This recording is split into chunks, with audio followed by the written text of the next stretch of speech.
doing, Sam? Stop it! Oh, I guess I escaped the whole time. Wait, my vision's clearer. Was I wearing these this whole time? Well, excuse me. Being temporarily insane can do that to a person. Okay, let's start this episode off proper.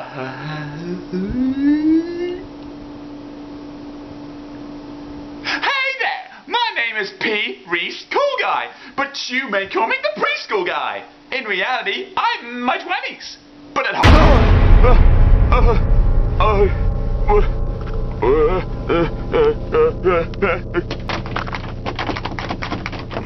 Yes, go on. Shout for somebody again. It was all very riveting. Oh my lord. Either the shock has consumed me completely, or there's a lower pitched voice coming from the deluded heavens. Yes, peace. It is I, the decider of your fate, the key to your life, the control to your remote, the captain to your pugwash. Mummy? Yes, no, kind of. Look, I'm here to end the years of you tormenting others, alright? Yes, well, hands up. All those in favor that I live for a few more months. Hit that like button, people. After all, what's a few months between friends? Anguish will be yours at last. Anguish and horror. Horror, you say? Well, glad you reminded me. It's time for my mid-morning excrementing. How silly of me. Well, I'll just pop off to the restroom to clean myself up and I'll see... Here... Well, creeps out from you later, in general. Ta-ta! No, you must have the damnation inside you now! You know what you have to do. And you know it's pointless to resist. So why not be a good little spawn and face your destiny now? There is no escape from your worst fear. Well, since the voice in my head has put me on the spot, and I don't want to think of how it will look on camera, the time has come for me to look at the very thing that scares me the most. The one episode I thought I would never have to do. Today, against my own will, but for your entertainment, I am going to rip an episode of Reboot. Well, come on, man! The CGI alone looks terrifying enough to be its own horror movie! No, you idiot! I mean the things that frightened you the most as a child. That is to say...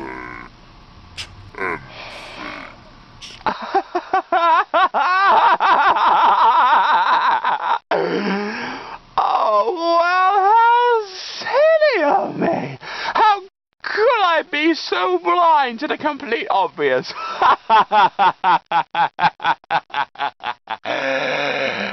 Well, if you excuse me, I think there is only one response to that notion. Let me out of here! Preschool Guy!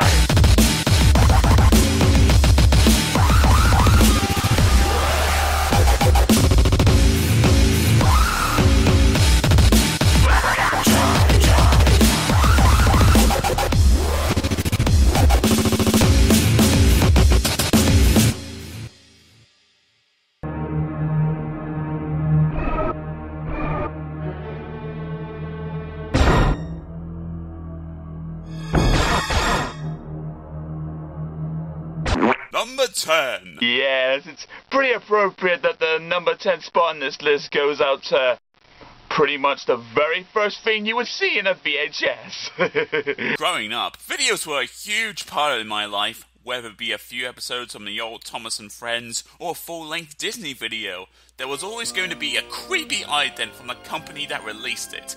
Now, that's not to say that they are all flat-out scary or anything, but but even to this day, there's some kind of eeriness to them. The music, the visuals, and even the logos from these companies themselves all blend together into something rather interesting or creepy. Or heck, why not both? Even a simple kids company like Lady Bird has my jizzles and the sizzles. Look!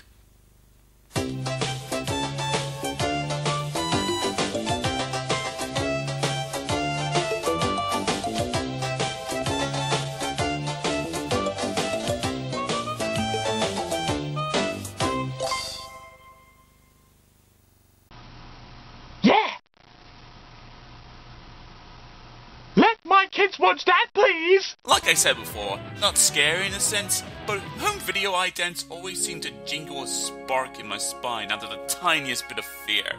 And the fact that they are nostalgic, they are more than welcome to haunt my deepest memories anytime. Number 9. Now I know what you're thinking about number 9. Oh, you mean that stupid animation with the cartoon, the animation that's so lazy, the voices aren't that good, the characters aren't really that memorable, and the voices that made us scream out to eardrums. Who said that? Well, anyway.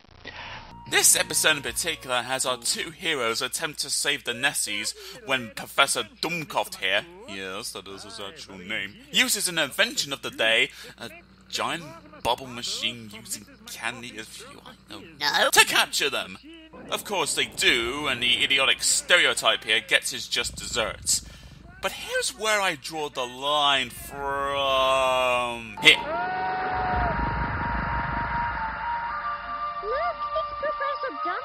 He's caught himself in one of his own bubbles. Good, that'll teach him a lesson. Ah, there you are, children. I managed to save you a bag of sherbet fizz from that silly contraption. Aren't you gonna save that guy? No, touch the stuff.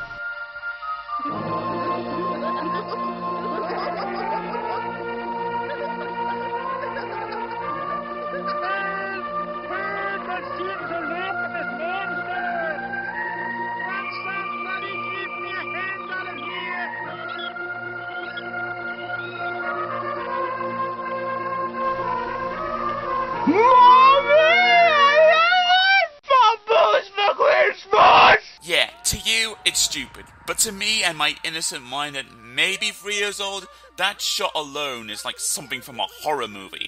Just the fact that once this man is trapped in that bubble, it's like that he will never be free again. And no one will, or even will try to save him for that matter. Or we'll just spray more of these deadly bubbles and let the victims float forever in an unbreakable bubble. Ah, what subtlety! Well, no more fruit-flavoured bubblegum for me, thanks. I'll just stick to the, normal kind. Wait a minute. It's bubblegum anyway. Of course, it's not the least bit frightening to me now. In fact, it's more stupid than frightening. But in my youth, this episode's ending really affected me in the long run. So for today's cartoons, take notes from this little shot. That way you might get my jizzles and the whizzles in the biddles once again. Number 8. What am I supposed to say about number 8? It's not meant to be scary. It's just meant to be a cute little spoof to a big animation company slogan. Well, not animation, just movie studios in general. But no, I was scared by it when I first saw it as a witty bitty kid. There's nothing really I can say about it. Just look for yourself.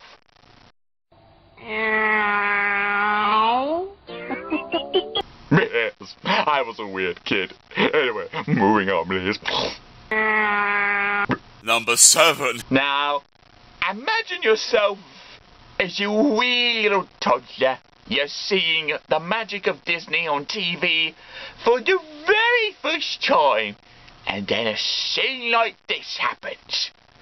It goes on for a while, being all weird, and then you get that haunting chorus that makes you scared enough not to go outside anymore anyway. And then you get all these multiplying pachyderms marching all the way around you. Oh wait, they're not coming right at you, but it looks like they're going that way. And then, with a wizardy what? Chase them away! Chase them away! No! No! No, keep that thing away from me! It's a monster! It's a demon from the spots of hell! It's coming towards me with that grin, with those eyes and eyeballs! Ah! Note, a few years later, the preschool guy would go on to conquer his fear of Technicolor elephant demons that appeared in one of his favourite Disney movies of all time by watching the scene as a whole again. He now loves it, and with the creation of the poorly edited Ping Apocalypse on Parade, he now sees the camp piece of art as a camp fanfiction known as Megaphant. It's weird.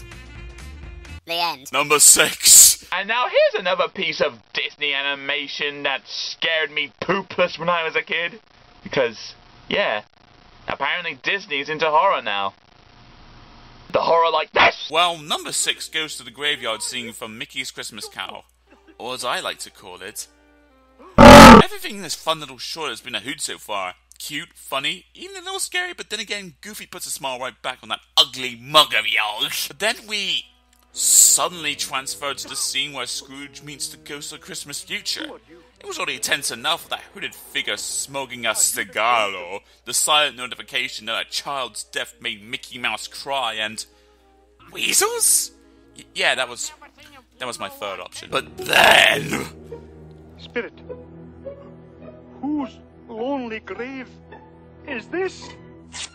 Why, yours, Ebenezer. Holy black of the devil, what the? The richest man in the cemetery. Please! Oh!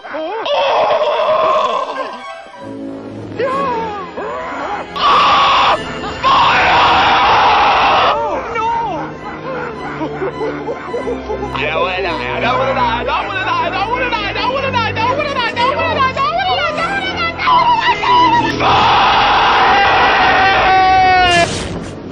I am scared for... Hang on, let me check the calendar right here. Was it... Okay, multiplied by that, and then just give it on multiplies like that. Huh, okay. For 10 years! yeah, unlike Megaphant, which took a couple of years to see Dumbo again, this short movie, and this scene in particular, took a whipping 10 years to finally conquer my fear of illusionist hell. Well, I guess that's one thing House of Mouse did right, that's for darn sure. Since this was the first Christmas Carol adaptation as a kid that I saw, I really thought that this was how the original scene was going to play out in the book. So other adaptations like the George C. Scott one, the Muppets, even the freaking Flintstones had me afraid of cloak and ominous figures. That's actually quite incredible. That is, until the Jim Carrey version made it stupid. Yeah. How fitting! Well, in any case, whether it was really ghosts that haunted Scrooge that Christmas night, or if his lunatic dreaming disorder was kicking in again, this scene really made me sure not to act like a total prick horse while thinking of the consequences.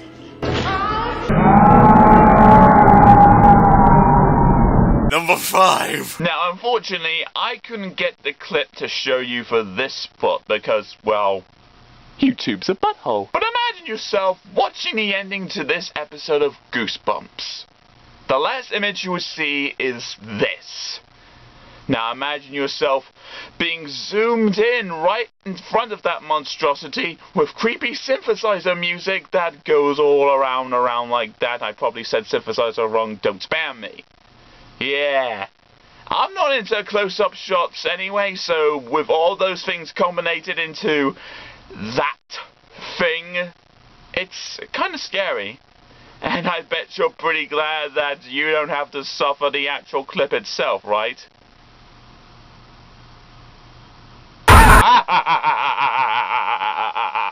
No, I'm scared. I want to leave. Somebody! Somebody!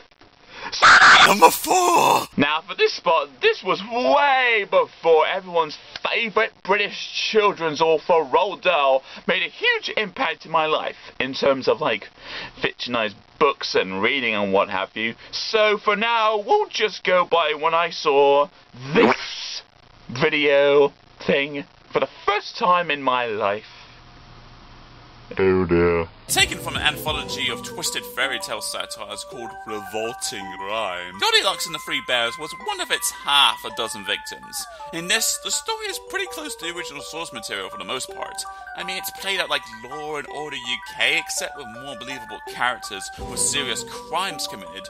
I mean, eating bowls of porridge?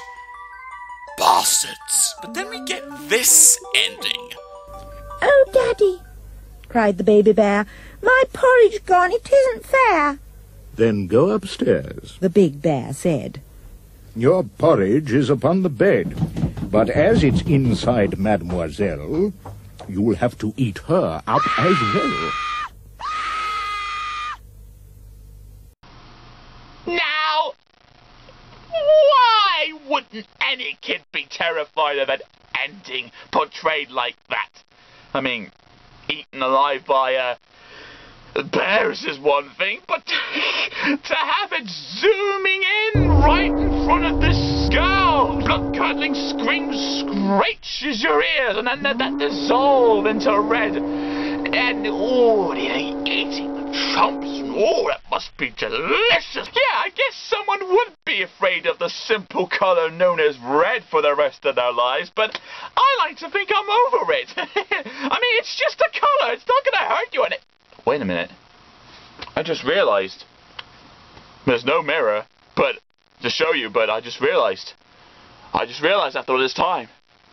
Is my camera red? Oh no.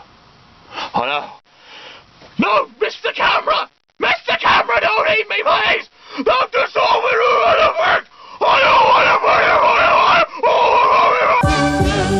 Number 3! Now, I remember the first time I walked into this cult classic 13 years ago. You know, the show that has Spitface over here. Stop that! Stop listening around like a little spaz! Okay. The only thing that caught my eye about Grizzly Tales for Gruesome Kids was the animation. It was from the same company that made an even older cartoon series called Wolves, Witches and Giants. That show, I think, was funny. The dark yet hilarious twists and fairy tales of the late, great Spike Milligan narrating the entirety of the show had my interest the whole way through. So naturally, I thought Grizzly Tales would be the same thing. Nope! Instead, we get many awkward feelings which is meant to be tension, unlikable characters, and Nigel Planner. Great start, guys! And not until the second episode did all these reasons create the most forced, predictable, and really uncomfortable twists for this twat and a half an old ghost of spaghetti face over here. Lasagna! Yuck! Absolutely my all-time worst food ever! Why should I tell you subtly when I can let Neil from the young ones tell you for me in the most subtle way possible? Mr. King went off to work, and Mrs. King stayed at home and prepared their evening meal. Tonight, it's lasagna! Me now? Not phased. It's just a stupid over-the-top moment. Me 13 years ago, on the other hand. Actually, you don't want to know the messy details. Let's just say... Lasagna! Number 2! This is personally what I consider to be not only something that really scared me as a kid, but I can honestly say, looking back on it now, this guy's freaking awesome! Yes, you all know Count Duckula, right? No? Well, let's just say for now that it was a spin-off to another cartoon entitled Danger Mouse. Personally, I preferred this little beauty. Memorable characters, creative stories, and even though it rips off a few things from other media, Disney included, the animation suited what it was going for. A campy yet real fun cartoon that any typical viewer, both young and old, can enjoy. But what goes onto this list is one line from the narrator, and one line in particular that appears in every Sonic episode. Good night out there, whatever you are.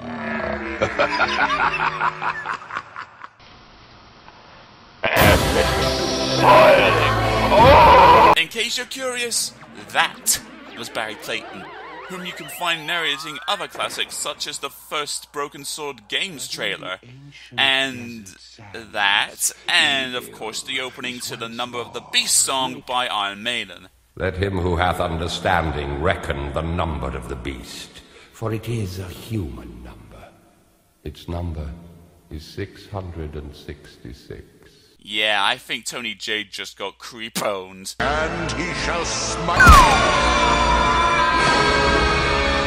Seriously, you think a simple line like, Good night out there, whatever you are, would get tiresome after the first few episodes? Never! Because Mr. Clayton can take that line and make it whatever he wants. He can make it underplayed, flat out scary, funny, sorrowful any time, and every time in the show for that matter. So that way, it will never sound the same. And, even if you do a marathon of all 64 episodes, you can never predict what he will do next. Good night out there, whatever you are. Good night out there, whatever you are.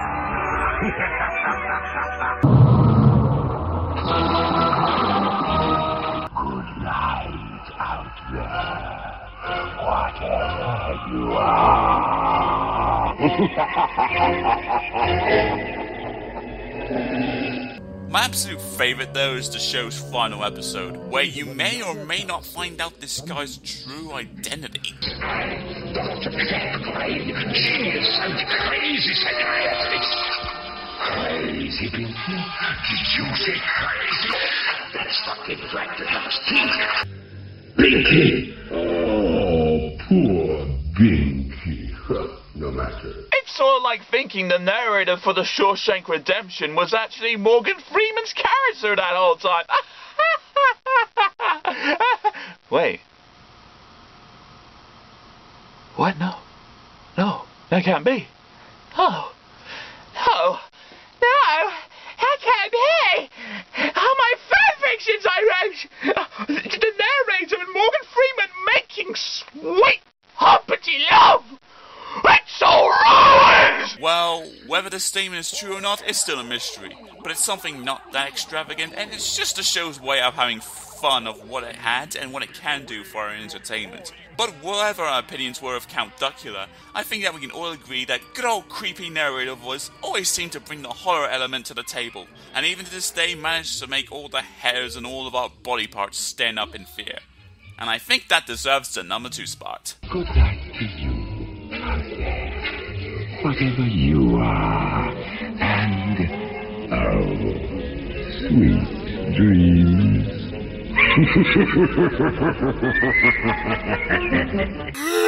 Number 1.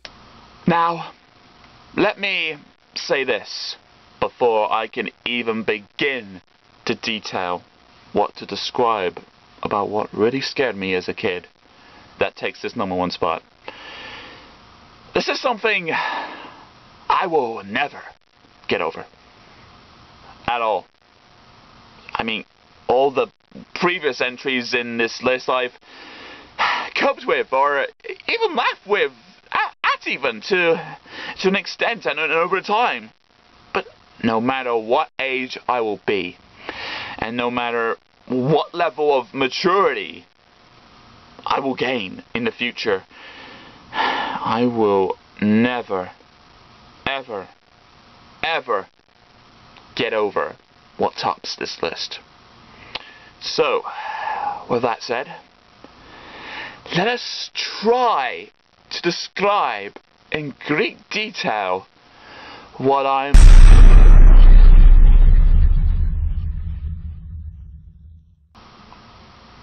No. No! No! No!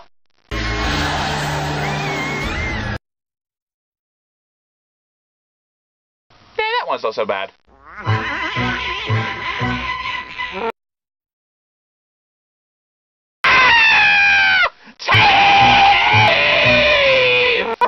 Okay, I admit it! I hate jump scares, okay? I hate all of them! Every single one! It's just not horror movies either! Just any kind of jump scare! Period!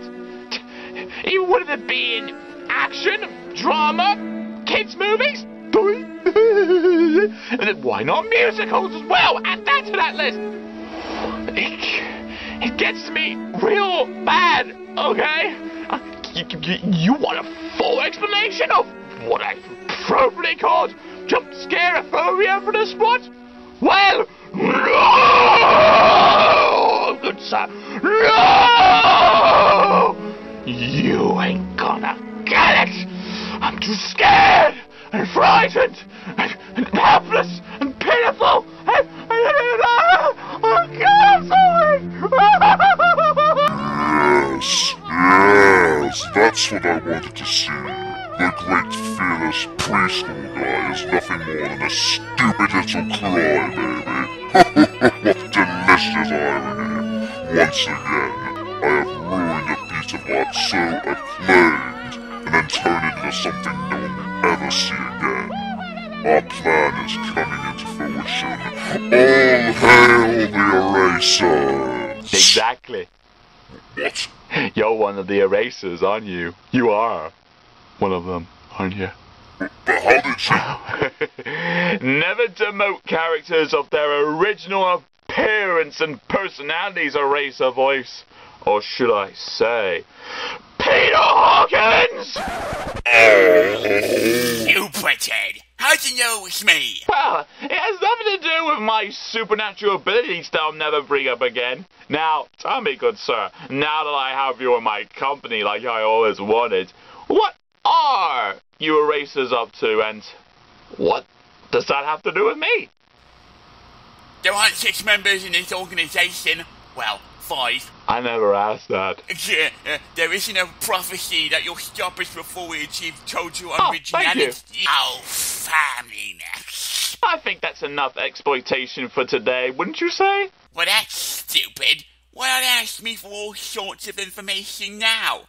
Like how I secretly like oral, and that the lisp in my voice was caused by a verbal abuse case from my father. I am not a pig, good sir. I intend to savor all the information I intend to get while watching you erasers fall to my knees and return the favor. Speaking of which...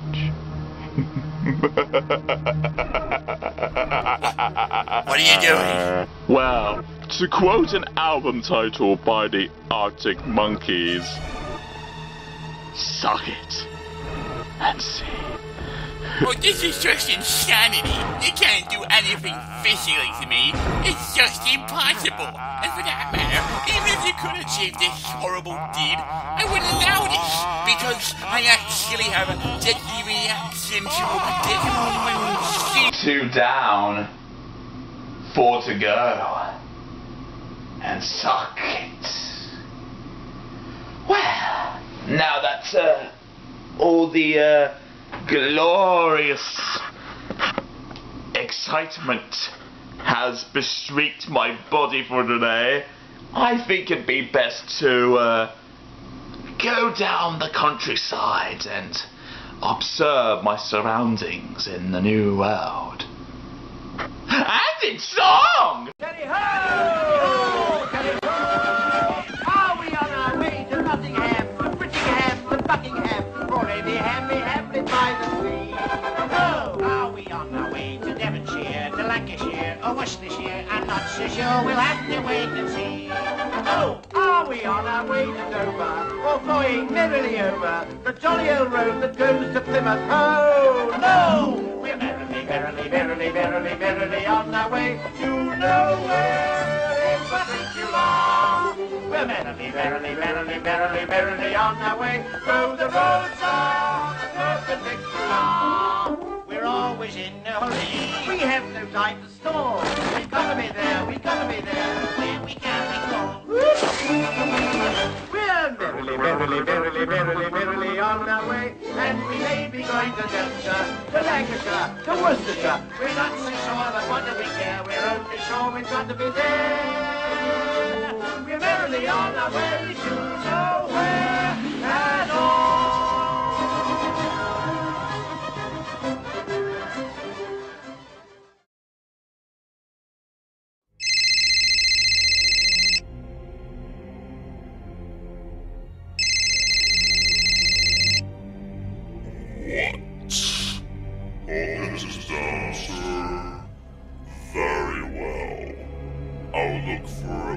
answer immediately.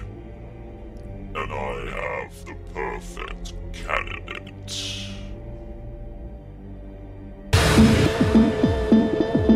Get ready for the Grizzly remix! Remix! The choose I have reckless. That's falling away from me. It's falling away from me. Stop fucking shit! Bring that bit back! Somebody! Oh! Somebody! Boys! Somebody! Somebody!